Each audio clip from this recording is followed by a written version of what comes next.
Hello, future chemists. Welcome to an exciting journey into the world of elements. Today, we are diving into nomenclature of elements with Z greater than 100, a fascinating topic from your classification of elements and periodicity in properties chapter. We'll explore how scientists name the heaviest, most elusive elements, starting from the basics and going all the way to competitive level insights. Get ready to uncover the secrets behind these super heavy giants. Ready to discover how elements get their secret identities before their grand reveal? Let's explore the easy way. Imagine discovering a brand new element. It's unstable, vanishes in a blink, and two different teams claim to have found it first. How do you talk about it without chaos? That's where provisional nomenclature comes in. Elements with atomic numbers greater than 100 are human-made, incredibly unstable, and their discovery often sparks international debate. To bring order to this, we need a temporary, universal naming system. The International Union of Pure and Applied Chemistry, or IUPAC, steps in as the global referee. They created a simple, systematic way to name these elements provisionally. It uses specific root words for each digit from 0 to 9, which are then combined according to the atomic number, from left to right. Finally, you add the suffix IUM. The symbol is just the first letter of each root. For example, Z is equal to 101, UN for 1, nil for 0, UN for 1, becomes unnilunium with symbol UNU. Simple, right? Time to test your understanding. Pause the video here and try these practice questions. What's the purpose of this provisional naming? Can you name element 104? And if you see unbehexium, what atomic number does it refer to? Give it a shot, then continue to check your answers. Now, let's peel back another layer and dive deeper into the fascinating world of super heavy elements and their temporary names. The IUPAC system for naming elements with Z100 is quite precise. Each digit from 0 to 9 has a unique root word, anil, un, bi, tri, quad, pent, hex, sept, october, and ain. These roots are strung together in the exact order of the atomic number's digits. For example, for an element with atomic number 105, you'd combine un for 1, nil for 0, and pent for 5. A small linguistic tweak is applied for euphony, like changing bium to bium. The suffix ium always concludes the name. Let's walk through it with a couple of examples. For Z is equal to 105, we take un for the first 1, nil for the 0, and pent for the 5. Stringing them together, we get unilpentium.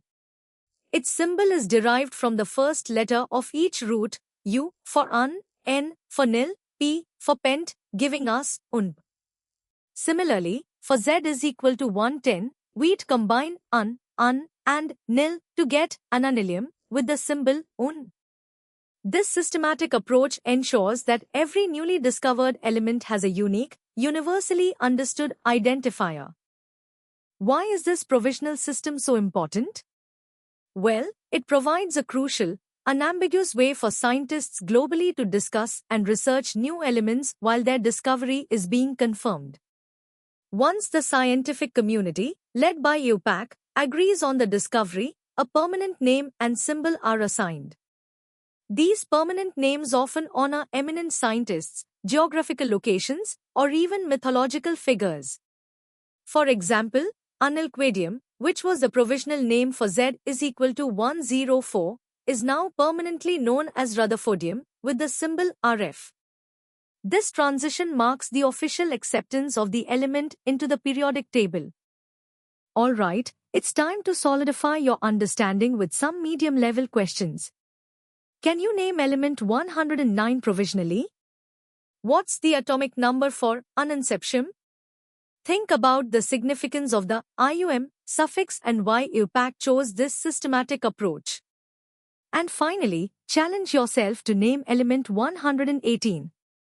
Take your time, think it through, and then continue to review the solutions. Ready to dive deeper? Let's uncover the complexities and fascinating history behind these super heavy elements. Synthesizing elements beyond Z is equal to 100 is an extraordinary feat of science and engineering. These elements are created in powerful particle accelerators by fusing lighter atomic nuclei. The challenges are immense. They exist for mere microseconds, making detection incredibly difficult. Only a few atoms, sometimes just one, are produced in an experiment, and the energy required is astronomical.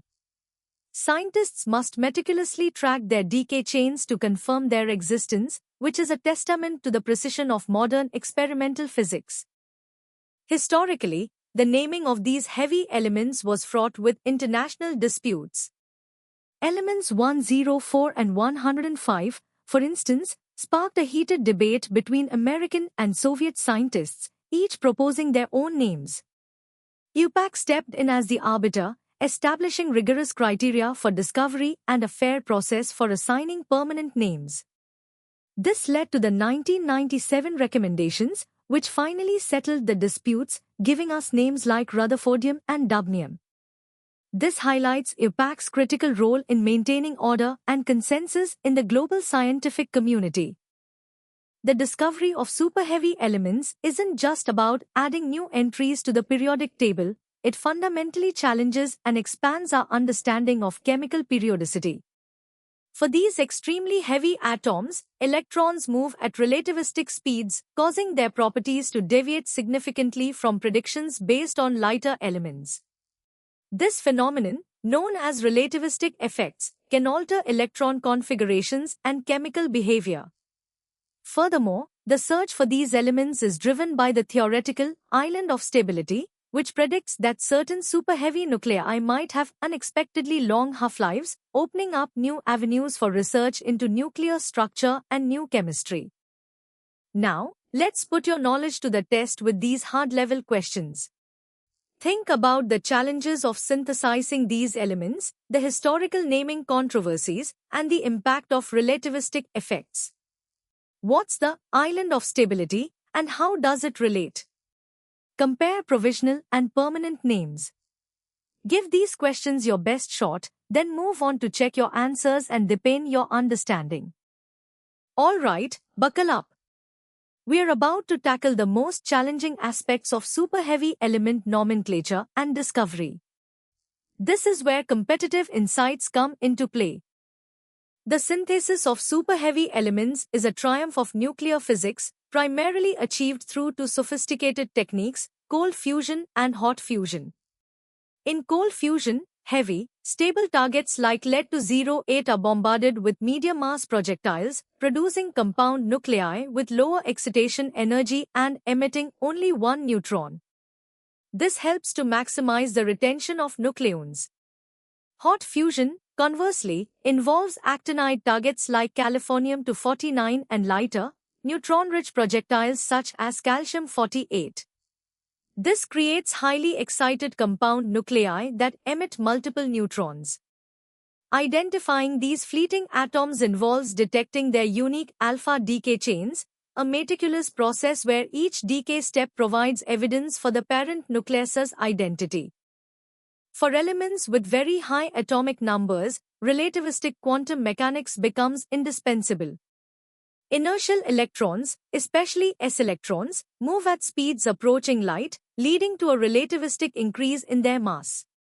This causes s and p orbitals to contract, intensifying the nuclear charge shielding for outer electrons and altering orbital energies. Conversely, d and f orbitals can expand due to this enhanced shielding. These relativistic effects significantly modify predicted chemical properties, leading to deviations from simple periodic trends. For example, element 112, copernicium, might behave more like a noble gas than a typical group 12 metal, a stark contrast to its lighter congeners like mercury. The island of stability is a holy grail in nuclear physics. It's a theoretical region where certain superheavy nuclei, with specific magic numbers of protons and neutrons, are predicted to exhibit significantly longer half-lives, potentially minutes, days, or even years, rather than microseconds. This quest drives intense international research, with facilities like GSI, JINRA, and RIKEN leading the charge. The goal is to synthesize more neutron-rich isotopes closer to the predicted center of this island, often utilizing neutron-rich projectiles like calcium-48. Discovering elements on this island would revolutionize chemistry, enabling macroscopic studies of elements where relativistic effects are paramount and potentially unveiling entirely new forms of matter. As we extend the periodic table, the IUPAC provisional nomenclature for elements like ununinium for Z is equal to 119 remains essential for initial communication. However, the pursuit of these super-heavy elements raises significant ethical and practical questions. The cost of building and operating particle accelerators runs into billions, yielding only a few atoms with no immediate practical applications. Yet, the fundamental scientific insights gained into nuclear structure, relativistic quantum mechanics, and the very limits of matter are considered invaluable. This research represents the pinnacle of human curiosity and technological prowess, often fostering robust international collaboration in the global scientific community. Time for the ultimate challenge. These first 5 questions will test your deep understanding of super-heavy element synthesis, relativistic effects, and the island of stability. Differentiate between cold and hot fusion, explain the impact of relativity, and describe the island of stability in detail. Hypothesize about element 120 and its chemical behavior, and discuss the experimental challenges. Pause, think critically, and push your limits. Let's continue with the next 5 challenging questions. How do alpha decay chains confirm discoveries? Predict element 121's nomenclature and its placement challenges. Critically evaluate the ethics of Xi research and imagine the impact of discovering a long-lived Xi. Finally, explain why calcium-48 is such an effective projectile. These questions require comprehensive thought and connection of multiple concepts. Good luck! And that brings us to the end of our deep dive into the fascinating world of super-heavy element nomenclature. From the basic IUPAC rules to the cutting-edge physics of their creation and the theoretical island of stability, you've explored a truly advanced topic in chemistry. Remember, the journey of learning never stops. For more such engaging content, practice questions, and in-depth explanations, visit synapse.omaps.in. Don't forget to subscribe to our channel for regular updates and to stay ahead in your GMain preparation. Keep exploring, keep learning, and keep excelling. See you next time.